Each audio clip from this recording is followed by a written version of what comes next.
Okay. Welcome to Food Innovators by FoodX. How are you doing, Ryan? Pretty good. How about yourself?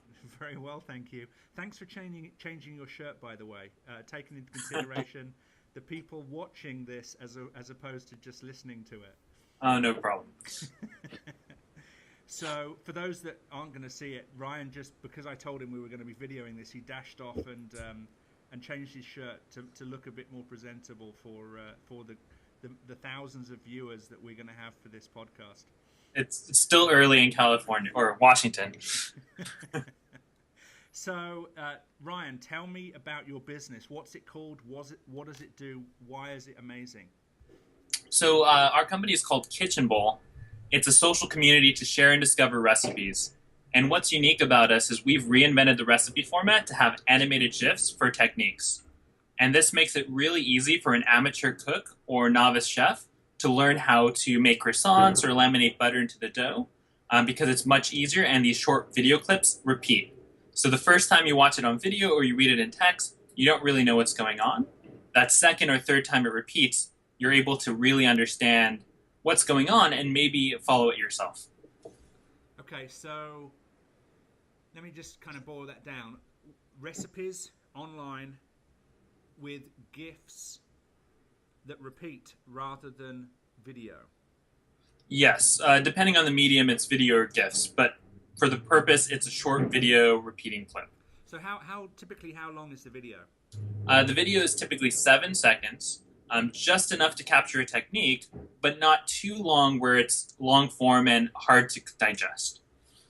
And so do you kind of string these techniques together to kind of make one recipe? How does that work? I mean, am I going to be pressing play more than I'm pressing? No, as a consumer, you just swipe left, left, left, and every time you go to the next step, there's either a video or an image describing what you're supposed to do.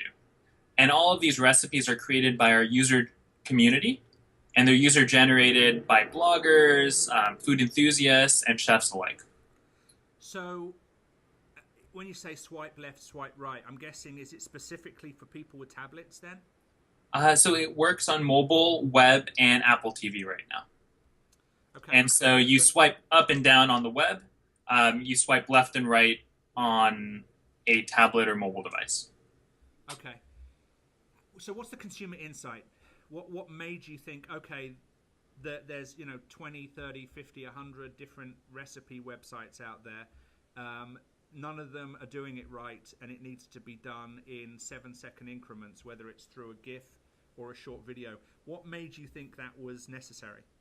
Yeah, so about 2 or 3 years ago, my dad had a minor stroke, and I was trying to learn how to cook with my wife, and we couldn't really find anything that worked for us. So we tried textbooks, we tried recipe communities, and it was really hard. When you read this instruction saying sear a steak till it's golden brown, you don't even know what golden brown means. And so that's something that's lost in communication in books and recipe communities. And when we saw a website that had animated GIFs for how to make croissants, and there's just one recipe on the internet that does this, we were able to make croissants for the first time without having any baking or culinary technique experience. And so that's when it kind of hit me that if every recipe was in this format, cooking actually wouldn't be hard. And so it's an issue of communication more than it is that there are thousands of recipe community sites out there. It's just no one has done it in a way that people who don't know how to cook can actually follow and learn how to cook. Okay. So your father had a stroke. Mm-hmm. You guys were learning how to cook, and you found one site that had very kind of bite-sized chunks from that's kind of a weird way of putting it, given it's a recipe, but bite-sized chunks of information that helped you for the first time really understand how to cook a particular recipe. Exactly. And it's so much work to create this. We tried to hire a chef. It took 24 to 48 hours. And that's where the inspiration for Kitchen Bowl came, because if we can use mobile and a mobile product where it can help you capture the steps as you're cooking, it's a lot less difficult to create this content. Sorry, I didn't get that. What do you mean you spent 24 hours working on the recipe? No.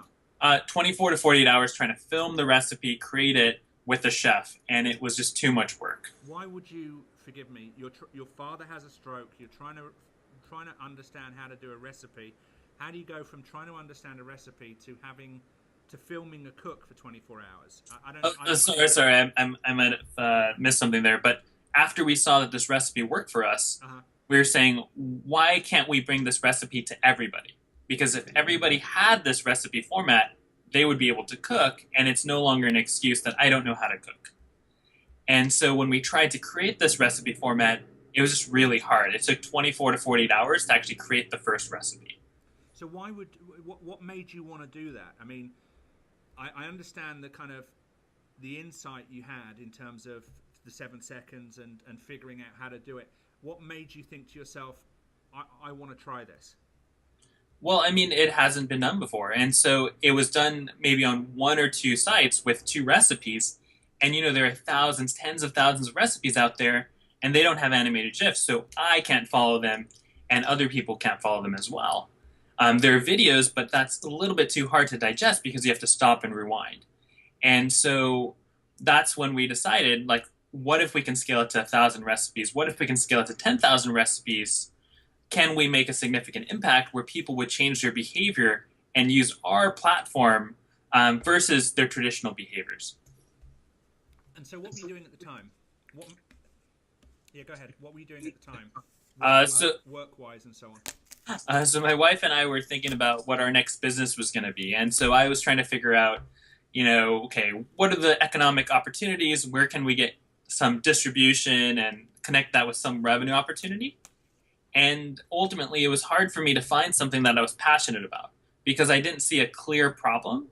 And so when I saw this as a clear problem, it's not inherently obvious how to make money with recipes other than, delivering ingredients with those recipes.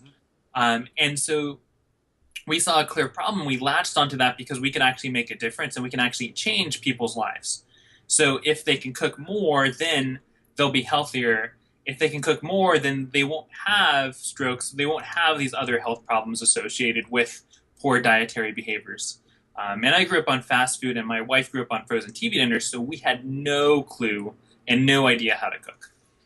What made you? What were you doing at the time? I mean, you mentioned that you were looking for what to do next.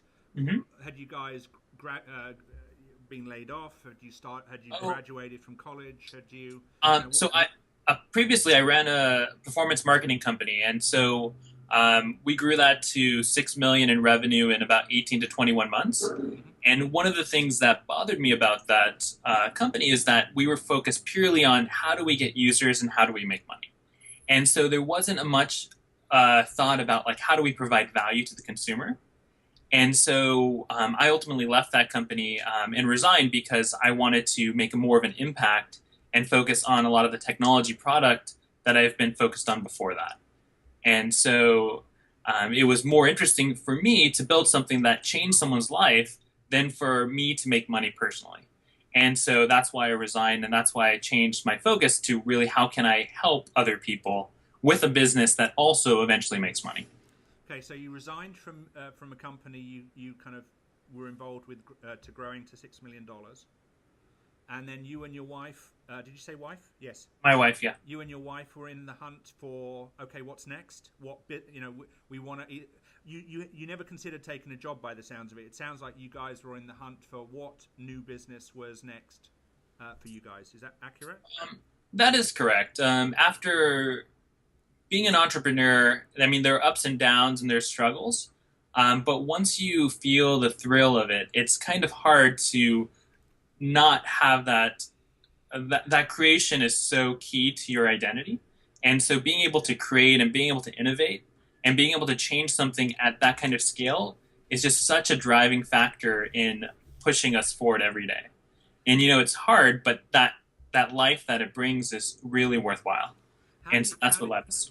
I understand the passion and the motivation. I've had it multiple times before, but how did you deal with the kind of practicalities of life in terms of paying for bills, paying for the silly things like keeping a roof over your head? How did you have the capacity to focus on finding the next opportunity? Funny story. My wife and I got married, and then we decided to move from San Francisco. So all my startups in the past I did in San Francisco. I spent maybe 10 years in San Francisco. And when we got married, it was actually cheaper to travel for a little bit, like significantly cheaper than rent, to actually travel for 30 plus days. And so we traveled a little bit around Asia. And when we came back, we decided to, Siri decided to go off on my phone. We decided to, come back and find a place where we could live and we could build a sustainable startup. And coming back, sorry, a sustainable startup. Sustainable as in, financially. And so when we look back at San Francisco and the one bedroom rents were around 4,000 at the time, maybe they're like 5 or 6,000 now, it wasn't sustainable to bootstrap a company. It wasn't sustainable to go from ground zero to building something again. And so knowing that, we decided to take the jump and move to Seattle. And at this time, Seattle, the rents were 1/3 or 1/4 the cost of San Francisco.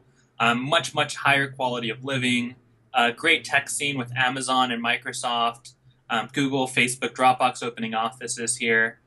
So it was a really great time to move to Seattle, and it's probably still a great time. And by moving to Seattle, we still were able to keep our tech roots, but then our cost of living was so much lower than San Francisco, it was way easier to bootstrap. So no matter what we did, as far as like me advising on technical architecture for a few startups, or my wife doing some design work here and there, that was way more than enough to bootstrap our business. Whereas in San Francisco, that was not possible. You were doing some freelancing, and your wife was doing some freelancing just to kind of keep the lights on? A little bit, yeah. Maybe for about, we were really, really lucky. We decided to take funding a little bit earlier so we didn't have to do any of that. And in terms of getting funding, this was for Kitchenbowl. Mm-hmm. So, okay, let's go back to Kitchenbowl. You have, you've gone and found yourself a chef, mm-hmm. and you've spent 24 to 48 hours with that poor chef trying to film 7-second increments of what, one recipe, 10 one recipe. It was one recipe. So one lasagna recipe. Some poor chef spent 2 days trying to get 7-second increments of a video, of a recipe done. Is that right? Yeah, and then there's also the technicalities of how do you convert a video to a GIF, and how do you upload it to a website, and how do you really streamline that process, going from like a DSLR to your file system to the website or to S3 on the cloud. It's actually a complicated process. I don't know how bloggers even stomach the process to do this. So so Kitchenbowl right now, how many recipes does it have on it? We have thousands. Thousands. So how many chefs are spending 24 to 48 hours to get that quantity of recipes developed? We have hundreds of chefs, but they don't spend that many hours. Our average recipe is actually created in 30 minutes to an hour. And the reason... How did you resolve the kind of technical challenges? And so what we did is we made a mobile app which has your camera and your computer in one device. And so because mobile has that camera capability, it's a great publishing platform. So if I hold my camera up as I'm cooking and record this meal that I'm cooking, and then type in steps as I'm waiting for it to cook, that process of creation has gone now from 24 to 48 hours to just under an hour. And so it's an inevitable hour that I'm already going to spend, so why not create a recipe and help build my audience as well? And so that's kind of the pitch that we've used for bloggers, and they've really accepted that as first-time bloggers. Because right now there's no great mobile publishing platform for the next generation of bloggers. You keep talking about bloggers. How are bloggers and chefs? Are we talking about chefs now? Or are we talking about bloggers? Or are we talking about blogger chefs? Or so primarily Kitchenbowl is composed of food bloggers who primarily share recipes because it's their passion. Food bloggers generally have better photos, are more into the storytelling about the recipe, and less about the technicalities and how great this dish is. Food bloggers are more about building recipes that are mass market, so that anyone can cook. Whereas a chef might be more concerned about the most bleeding edge recipes or how to sous vide. And that's a little bit different than our demographic that we're trying to target. Okay, so if I can kind of liken it to the 80-20, your thinking is that food bloggers are focused on the kind of 20% recipes that 80% of the people want, rather than the 80% that only 20% want, that the chefs are going to focus on. Exactly. Okay. And those food bloggers are literally the folks creating your 7-second videos, 7-second GIFs. That is correct. I'm going to keep getting it right or wrong. I don't know. Oh, no, I don't know the real answer either. Okay, so how do you guys make money out of Kitchenbowl? So ultimately, we're trying to do recipe to table. So our strategy is actually a little bit different than most. We think of it from a very, very big picture. So I think about 3 key drivers in running a business. You have distribution, you have engagement, and you have revenue. And so in order to have a scalable business, you need to have these 3 different variables as linearly independent as possible, so that if you increase one, it multiplies the other 2. And so we think about distribution on search, where you can get, like Meatloaf has 301,000 searches per month. We think of engagement as our mobile products, our web offerings, our Apple TV product, kind of get them to come back to the brand. And we think about revenue as how many more meals they're cooking. And so if they cook more meals and they're able to order those meals through our service via partnerships with Instacart, Fresh Direct, the various, or Amazon Fresh, the various grocery delivery sites out there, we have an opportunity to really connect those dots. And so right now we're focusing on distribution and betting that we can leverage the existing infrastructure that's being built in the grocery delivery to build a sustainable business. There are some other opportunities that we're thinking about that also might be interesting, but they might be a little bit more confidential. We do have significant revenue from a Fortune 500 company right now, and that is making us profitable for a few months, but I can't disclose the details of that relationship. Okay, you went through a heck of a lot of information there. So I did. Can you slow it down and break it down for us? There are 3 component parts to your revenue model. You mentioned distribution, engagement. What was the third? There are 3 parts to a business. 3 parts to a business. So distribution, engagement, and revenue. Okay.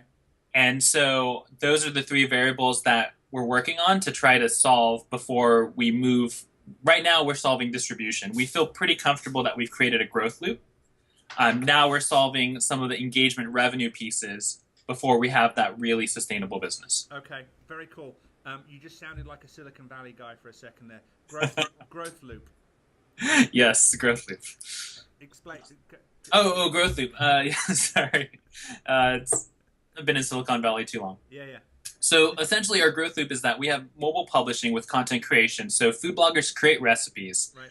These recipes are indexed by Google for search. There are 301,000 searches for meatloaf, 246,000 searches for lasagna. So when you say 300,000 searches for meatloaf, you mean on Google? On Google. You don't mean Kitchenbowl? Not on Kitchenbowl, on Google. Okay, so any month or any day? Every month. So every month, 300,000 people in the United States or globally? In the United States search for meatloaf. Search for meatloaf. Okay, fantastic. So how does knowing, a lot of meatloaf. How does knowing that a lot of meatloaf? How does knowing that piece of information help you, or how is that relevant to you?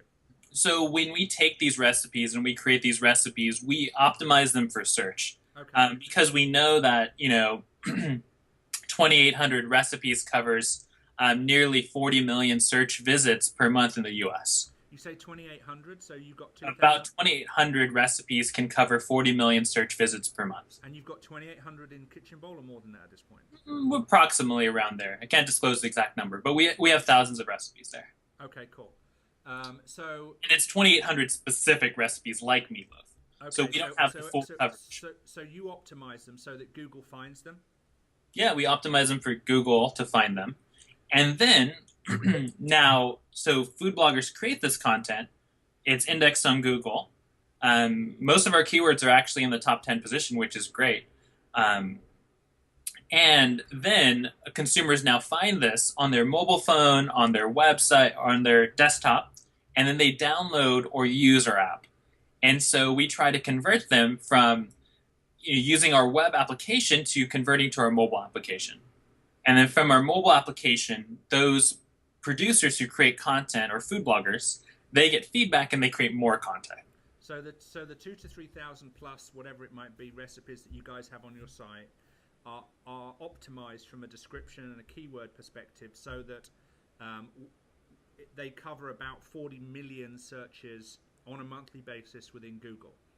That is correct. When people make those searches and find you guys in the top 10, they get the opportunity to download your app, which then gives them the opportunity of being able to watch your recipes in 7-second increments, give or take, that have been created by bloggers that contribute those recipes to your website. That is correct. Awesome. So that's a great way of getting the distribution of your app to thousands and thousands of people. How does that? So then you started to talk about people ordering food from Fresh Direct and so on. Is that built in within your app? No, I mean, we have a new project that we're launching in about a month. Okay. And so I don't know how much I can talk about that, but we're going to be at the Future of Food at South by Southwest, and we're launching a companion app that really focuses on this consumer niche, or not necessarily a niche. But right now we focus on publishing, and our app is strictly up to this date been focused about those food bloggers and how can they create more content and how can it be better for them. Okay. And the next companion part of our app will be focused more about consumption. Like if, I'm a consumer and I'm cooking every day, I'm doing that for a reason because I want to become healthier, because I want to lose weight. And so really helping that consumer meet their goals and needs. And so I don't know if you remember how I looked maybe 2 or 3 months ago, but I've been cooking every day for the last 30 to 60 days, and I've lost maybe 20 plus pounds. And so all I'm doing is eating real food every single day and replacing one meal I eat outside with a meal that I cook at home. And so if we can kind of leverage that and help people keep track of, I'm going to cook 1 meal a day or I'm going to cook 3 meals this week, they can live healthier lives, and that ties into the Kitchenbowl ecosystem. Okay. So, I mean, I totally get the kind of vision / aspirations of Kitchenbowl in terms of reducing the barriers to people in terms of their ability to make and consume good, healthy food. Now, a lot of those barriers are mental, in the sense of, I don't mean insane, I mean mental barriers. Oh, yeah, they are. In the sense that people believe it's very tough to make good, healthy food at home because they're unused to doing so. Whereas your recipes are showing them that within 4 minutes, 5 minutes, 7 minutes, 9 minutes, whatever the time frame might be, you can get a pretty decent, healthy, tasty meal that is also inexpensive. I mean, if you go buy the raw ingredients from a grocery store, you can get a lot of food for very little money. If you're talking about the fruit, the vegetables, the component parts versus buying a meal in a restaurant. Yeah, I mean, if you compare it to eating out, which is the millennial alternative, it's so much cheaper and so much better for you and so much higher quality to eat at home. And it's almost faster and more convenient. And now before Kitchenbowl, before I started building this habit, before I started learning how to cook, it took me an hour to make the simplest meal. And that meal cost more because I didn't know what I was doing. It was hard to make. The cleanup was awful. And now it takes me 15 minutes to build a weeknight meal that tastes great, and it's cheaper than eating out. Now, I guess some people would say, well, you don't get the social dynamic eating at home as much as you do eating out at a restaurant. Oh, but the reality is, but I met up with a guy recently in the last kind of couple of weeks, and he hosts weekly dinner parties at his place. Yeah, it's fantastic. He's got 8 to 10 friends around a dinner table. He cooks them a really good meal. Takes him an hour or so to put together a kick-ass meal. People bring certain dishes. People bring wine or beer or whatever, and then they spend Friday night, jamming as a group of friends, without having the waiter kind of hustling them to get out of the restaurant and pay their bill. So I don't see that you lose the social dynamic by having a regular meal at home. Actually, ironically, when we first started cooking and doing Kitchenbowl and doing some of our user testing, we would post the photos of our meals to Facebook, And all of a sudden, people started inviting themselves to our house. So we had organic dinner parties, and we met so many new people because we just posted these photos on Facebook, and they would just kind of form. And so that was one of the interesting things, is that food is actually social, and it brings people together. Recipes are social to some degree because you want to see what people are cooking and doing, but at the same time, it's really the social in-person experience that drives a lot of it. It's funny.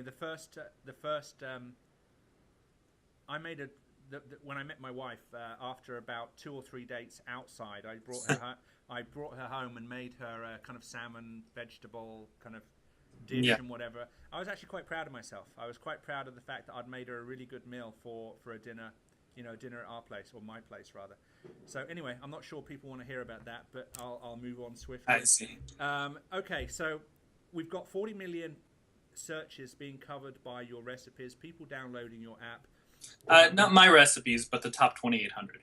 The top 2,800 recipes from the food bloggers that you guys have engaged. Top 2,800 on Google, to be clear.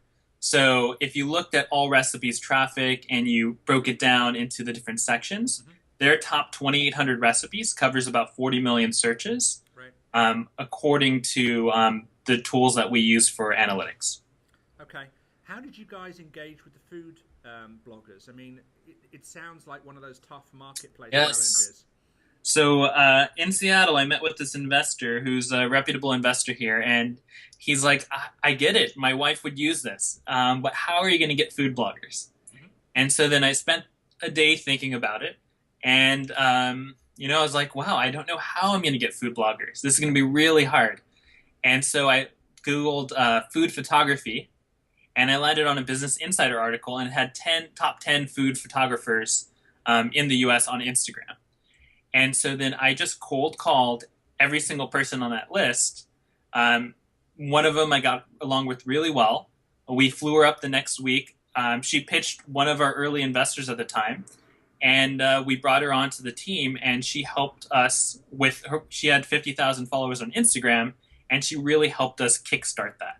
Wow. And so because she was our core audience, and because she, got solicited every single day, and because she's really familiar with the food world, she was able to help us create that momentum. And so now we have tens of thousands of photos shared with the Kitchenbowl hashtag, and that's growing weekly. And we have tens of thousands of followers on Instagram, and that's really where we've had a lot of success. That's amazing. I mean, it's literally just calling up 10 people, finding one where you had a degree of chemistry with them. More or less, but having the guts to cold call 10 people and then to meet with them and talk to them and to really choose the right one. Unfortunately, it's hard because the other people that I talked to were not necessarily entrepreneurs, and really deciphering their motives was key to figuring out who was a good partner. How did you give me for instance, the first person you called, the first photographer you called? What was the pitch? I was just, I pitched them my personal story with my wife and how we wanted to learn how to cook. And, there weren't any tools or formats that worked for us. And we found that this works really well. At this time, I think we've also had done surveys. And we actually asked consumers which format do they prefer. And they actually preferred my step-by-step format versus the industry standard at all recipes and the most popular YouTube video. How did you show them the different techniques? I used a tool called askyourtargetmarket.com. Okay. And so I surveyed about 100 to 200 people and showed them the different formats side by side. So you showed them a video of a recipe, and then you showed them the GIF, 7-second recipes? I did. And you said, what do you like best, why not, blah, blah, blah? Yeah, and so consistently ours was rated, it was a double-blind test, but ours was rated by far number one. Okay, so you called up the first photographer and you said, hey, this is me, this is my wife, this is what we're doing, this is why we're doing it. And did they basically shoot you down, or was that the first person you spoke to? A few of them, it's not necessarily shooting down, unfortunately. It's more like they price too aggressively. So, everyone has a price, and so I think has one a person price. gave us I got to quote you that. Everyone has a price. Okay, keep going. and so someone gave us a price for like, you know, like $5,000 or $10,000 per recipe or more, and we were like, okay, this is not going to work for us. And so they really artificially increased the price. Most of them actually had day jobs, and Instagram was a hobby. So that could be why. A second conversation, I met her maybe like a few blocks from my house, and she was just afraid of being corporate. I mean, she loved the idea, but she has this very corporate brand, or not corporate brand, and she actually had just done a promotion with Blue Apron. Uh-huh. And so, because of Blue Apron, she actually had to delete hundreds of comments off her Instagram post because her audience actually got mad for that promotion. And so that was actually something that we learned was not necessarily the best thing to do, is to pair ourselves with the right. We had to prepare ourselves with the right blogger, because there could be backlash as well. Okay. And so she was not willing to do another brand. Okay, so you found a blogger. You flew her up. Nice person. You wanted to do business. Is she now part of the team, or how is she associated with Kitchenbowl? Yeah, she's our community advisor right now. She is Insta famous, and so she gets flown all around the world for free. Insta famous, is that a thing? Insta famous. She hates that word. Is that a thing? Is that a thing I've missed? It is. I mean, it's surprising how much people get paid per post. I mean, these popular Instagrammers get paid sometimes over $1,000 per post. And so it's quite a lucrative business if you've created a brand and you've created a position for yourself. But again, your audience backlashes. When you say your audience backlashes, if they think you're trying to commercialize your relationship with them? That is correct. Okay, so she's Insta famous. She's traveling around the world, and is she promoting Kitchenbowl, even if it's subtly or not really? Yeah, she helps out. She helps us get some brands and relationships. She does off and on contracts with us. So 1 month she'll help us out again, and she'll go off again to maybe London, or I think recently she was in Malaysia with one of our food bloggers and hanging out with them, and then she'll come back and help us again. So she's kind of always been there. She was there for the first 6 to 9 months of Kitchenbowl, really making sure that we had the right footing. And then we had time to bring in someone who could be a full-time in Seattle person. She's also from LA, and so Seattle had really harsh weather. When did you start Kitchenbowl? I started Kitchenbowl, like my first experiments in maybe December of 2013. Mm-hmm. I did not start Kitchenbowl we started Kitchenbowl as a product in about March of 2014. Okay, so almost 2 years now. Almost 2 years now. And you've survived that time by freelancing, or has Kitchenbowl started to pay you a salary because you started to get revenues, or what's the? Oh, we have a minimal salary or a moderate salary for Seattle. So we raised funding initially in May, so we only actually had to go 2 months building a prototype before we were able to close our first angel round. May of 2014? May of 2014. So we raised a small amount in May of 2014, and then we raised our larger round in April of 2015. Okay, so May 2014. Was that mostly friends and family and related? No, people I didn't know, but they had they were like-minded and had similar experience. So I was on this networking site called Coffee Me. Now I think they've moved into Weave. And so it's a professional networking app where you can just meet random people. And I just happened to meet this guy. I wasn't trying to get money. At this point, I wasn't planning on raising any capital for our venture. Mm-hmm. I was thinking of doing it the bootstrap route. This guy met with me and said, hey, we'd be interested in investing. And I'd be like, oh, okay. And I decided to meet with him and his partners. And, less than 30 days later, we had a check in the bank. So, okay, that's awesome. And then maybe just under a year, so 11 months later, you did a bigger round? Yes. I'm guessing that was planned. That wasn't sort of a random stranger in a chat box type. That was more planned, and I met with a ton of people for that. It is very interesting, the dynamics of our space. So What does yeah, that mean? it means that there are a lot of people in the recipe community space. So it's funny when you go to an investor meeting and before you say anything, they're like, I just rejected your competitor last week, so we're probably going to pass on you too. Like, Nice. it's a really interesting dynamic in that it's such a small world that that was one of the most interesting conversations I've had. I've actually gotten rejected because my competitor pitched them, and that was unsuccessful. So I think that was just very unique for me. So, are there investors who are focused on the recipe category? Typically not. If you're raising on recipes, it's really hard. Uh-huh. You have to be raising on a bigger vision, and you have to be raising on changing consumer behavior. Okay, So so let's say, for example, the kind of investors you were talking to for Kitchenbowl, were they mostly tech investors who were focused on investing in the tech community? Were they food-based investors who were focused on the food community? What where were you drawing from? I have investors from four different sides completely, or maybe even five. Uh-huh. We have media investors who are purely based on SEO Okay. and content search, distribution, and advertising. Mm-hmm. We have investors who are based on the food space, who own a winery in Argentina and are really big into food. We have an investor who's really big into consumer and travel.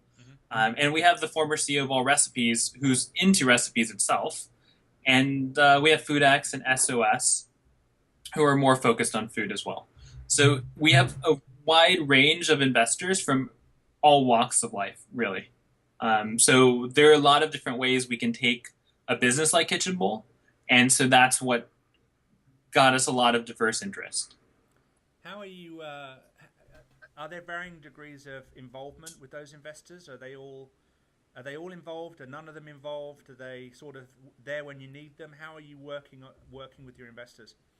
Ironically, I thought that investors would be a lot more involved, and they would be more, I guess, in my face, as you might put it. However, I feel like I'm the one actually, because our investors are so great, and this is a very big contrast to maybe my past ventures. I actually find myself wanting to talk to them more than they want to talk to me. And so it's really interesting when the tables turn. And so I think I talk to my investors so much for advice and help Uh-huh. that they rarely come back to me and check on me and see how I'm doing. That's a good way to go, I think. Yeah. So I'm gonna just to have another 5 or 6 minutes. We're gonna try and keep this one to just under an hour. But interesting in what's your personal favorite recipe? I mean, there's a few. I mean, there's two that I made that I really liked. And I'm a bit of a masochist, I think is the right word. So, when I try to learn a recipe or when I try to cook a recipe, I try to do something really ambitious. And so the two that I liked were a chocolate souffle. So I've done chocolate and cheese souffle, and then I've also done an eggs Benedict. And so luckily they've turned out well, and you can find those recipes on Kitchen Bowl. But those are my two favorite recipes. Okay. And does Kitchen Bowl include nutritional information or generally not? It does not, but we're working on that. Okay. So take me through a typical morning for the founder of Kitchen Bowl. What do you find? I mean, obviously at 8 a.m. in the morning, you're still running around in your t-shirt. I saw that when I first called you. But what's a typical morning of a founder of a kind of tech/food business all about? Well, it changes based on the day of the week.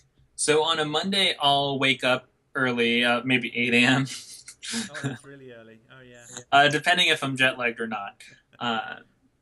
And so then I unfortunately have to deal with emails and communication for at least 2 to 3 hours, or half the day at least on a Monday.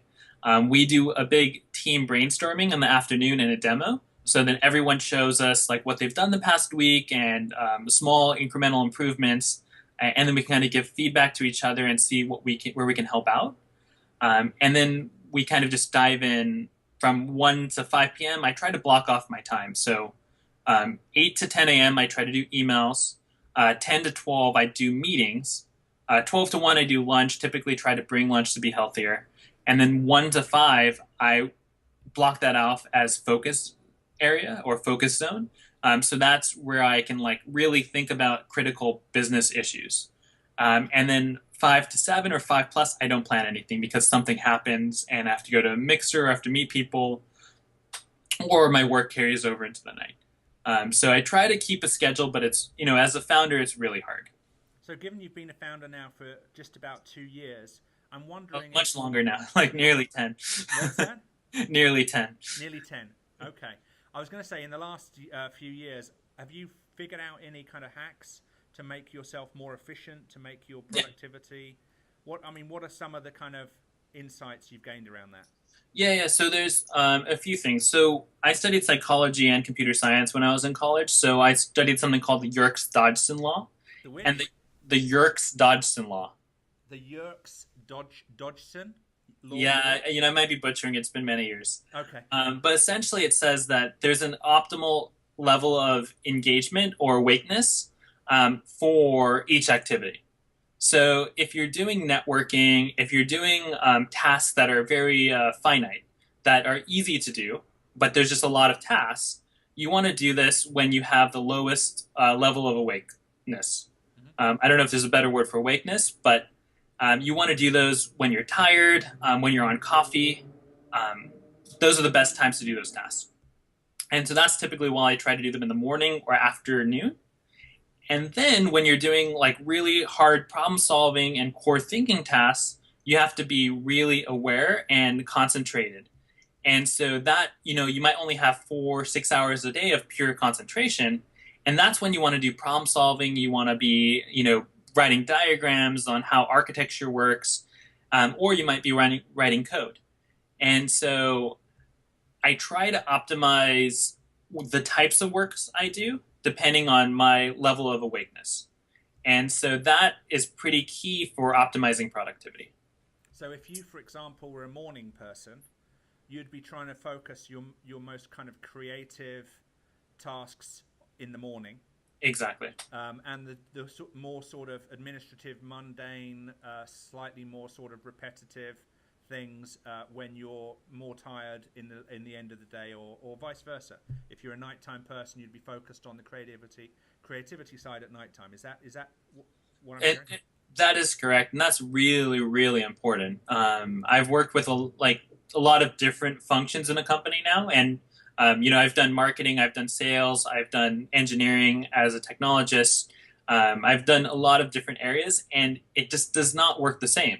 If I am sleep deprived trying to solve some architectural problem on Hadoop or Kinesis or Lambda and AWS, it's just I can't do that without concentration. Mm-hmm. But if I am sleep deprived and networking, I'm actually better at networking when I'm completely sleep deprived than if I'm fully awake. Because networking, like having full concentration when you're networking, it's maybe not the best for me. Sounds good. Okay, one last thing. We've got about 2 or 3 minutes left.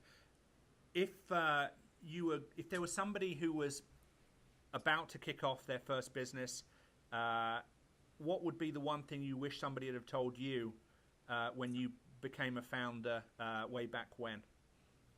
Yeah, it's hard, and there are a lot of things that you don't know that you don't know. So there are things that you know that you don't know, and you can ask for advice.